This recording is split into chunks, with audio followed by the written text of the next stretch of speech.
Yes, PBNs still work very well these days. A lot of people scaremonger out there, and of course there is really bad PBNs out there that are likely to get you penalised by the search engines. But PBNs done properly still work very well indeed. And anything done properly still works very well in the industry. So there's two sides of the story. People say PBNs are dead, link building is dead, and stuff like that. That isn't the case. Links are still one of the main ranking signals for Google, and PBNs do still work very, very effectively. If you look at anyone in the kind of finance, gambling niche, two of the most competitive markets out there, you will see most of the top players do some form of PBN strategy. And it's the same for most other competitive markets. Whether they like it or not, PBNs will play part of that strategy. And whether they even know that's the case isn't always the case, because when you pay an SEO company to do link building, the chances are PBNs are going to come into play regardless of how white hat the company kids on they are. So yeah, they work very well.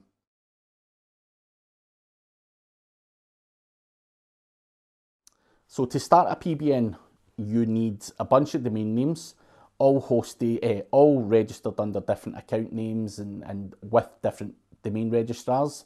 You also need hosting. You can get PBN hosting from the likes of EasyBlog Networks or GoPBN.com.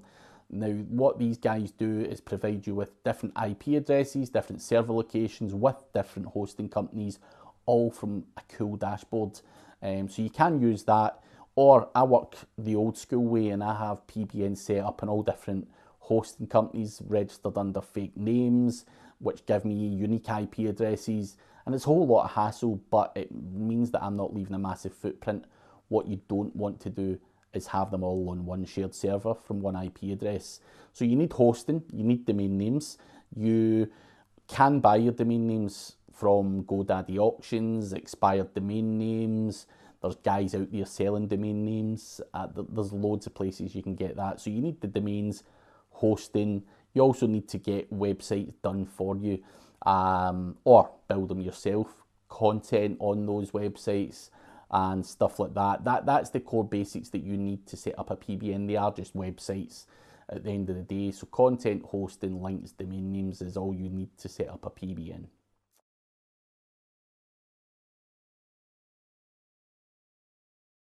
So as I said in the last question, avoiding footprints is registering your domain names under different account names, using different email addresses. You don't want to have the same hosting company hosting all your PBNs. You don't want to have the same username. You don't want to use the same WordPress templates. You don't want to use the same content. You do not want to interlink your PBNs. You don't want to use the same set of plugins in every PBN. Those are some of the key ways to avoid leaving footprints when using a PBN. There are a lot more that you can talk about, but those are the kind of basic things you would do to avoid leaving footprints.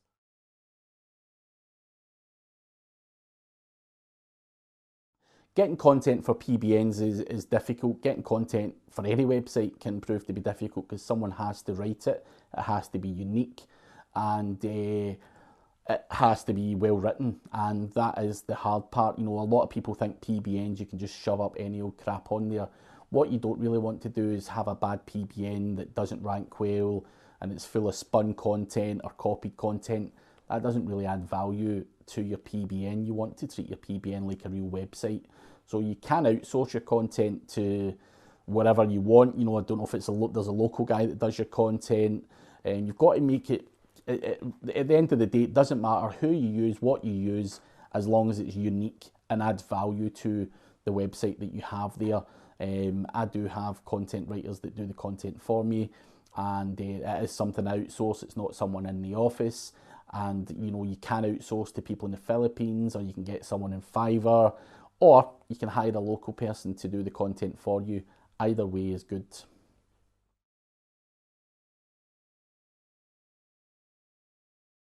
People will tell you no, don't build links to your PBNs. I personally do. and I think it's important that you maintain your domain rankings or your PBN rankings, and build links to your PBNs. And I'm not suggesting for a second that I would build a huge amount of links to a PBN, because the job is not to rank it well, it's to maintain the power that the domain name that we have in place. That is the job, and obviously keep traffic coming to the website as well. So there is an element of link building that goes on to PBNs with my strategy anyway, and that will continue. So treat PBNs like you would treat your own website.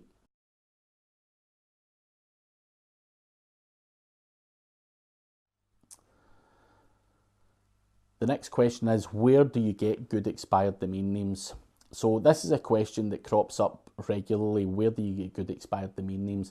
If you go to a website like expireddomains.net, you're going to get the domain names that no one else wanted. There are tools out there like Domain Hunter Gatherer, which are paid for tools that you can hunt for expiring domain names and hope that no one else bids for them. But there's this thing called drop catchers, and there's guys out there who are 10 steps ahead of you, and basically what they do is, for all the good domain names that are going to expire, they have multiple domain registrar accounts through Nominate, and you can pay to be a registrar. And what they do is, when the domains expire, these guys know the exact time and all that kind of stuff, and all these kind of Nominate accounts are all trying to get that domain name that's going to expire, and then they flog it on to SEO people or whatever. So it's quite hard to get the good quality domain names without going through to a drop catcher, and there are a couple of good drop catchers out there, so I'm not going to tell you who they are. That's up to you to find out who they are, but there are good drop catchers out there who will catch domains for you, and it's probably better that you go to a drop catcher rather than sit waiting at the other end on expired domain names, because all you're going to do is get the rubbish that comes out of there. So yeah, you need to think outside of the box with that one.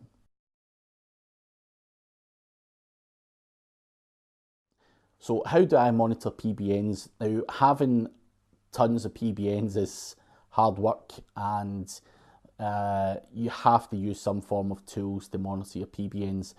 I use a tool called serpt.net, which is quite a cool tool that monitors the uptime. It shows you the domain metrics of the PBNs, and there's a whole lot of other stuff on serpt.net that's pretty cool. And that's a tool that I help to use monitor my PBNs. Obviously, I stick the PBNs into other tools as well, just to monitor the rankings and backlink profiles and all that kind of stuff as well. But serpt.net is a cool tool because it's got an uptime monitor, and it's got 45 other features on it, which can all really help with your PBN. So you should take a look at that tool. It's a big part of my day-to-day toolkit, so check it out.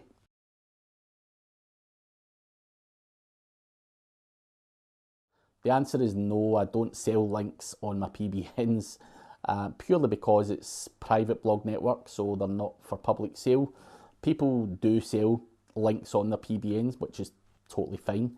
I'm just kind of against that because I see PBNs as assets to my business, and I don't really want to publicly sell them. I don't want to have my PBNs with hundreds or thousands of outbound links on them, because Google can again look at that and go, well, that's clearly a PBN, and the job is not to leave that kind of footprint. So PBNs I kind of use for my own personal use. I help some friends out and stuff like that, but they're not publicly available for sale, as some people do, and they do it very well. I'm not slating the people who do sell PBNs publicly. There is a market for that, but they have to churn through a hell of a lot more PBNs than I do, because some of their PBNs do get de-indexed and stuff like that, and my job is not to get my PBNs de-indexed by doing that, but you can still get some rewards from people who do sell them publicly. There is a good number of high profile names out there selling good links, so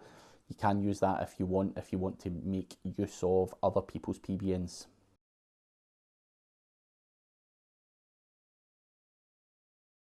Is the next question.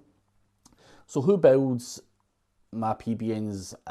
We have people in the office who build PBNs using different WordPress templates and stuff like that. We can also outsource PBN building to, you can outsource it to whoever you want, whoever's going to do it the cheapest. You can get guys on, websites like Find a Freelancer. There's a million different web designers out there doing low cost WordPress websites. You also have Costa PBN, who is a well-known PBN builder, does them for a very affordable price, and I think he also chucks in some content. So Costa PBN is a good option for you, but there's loads of PBN builders out there who will even build you 10 websites or whatever.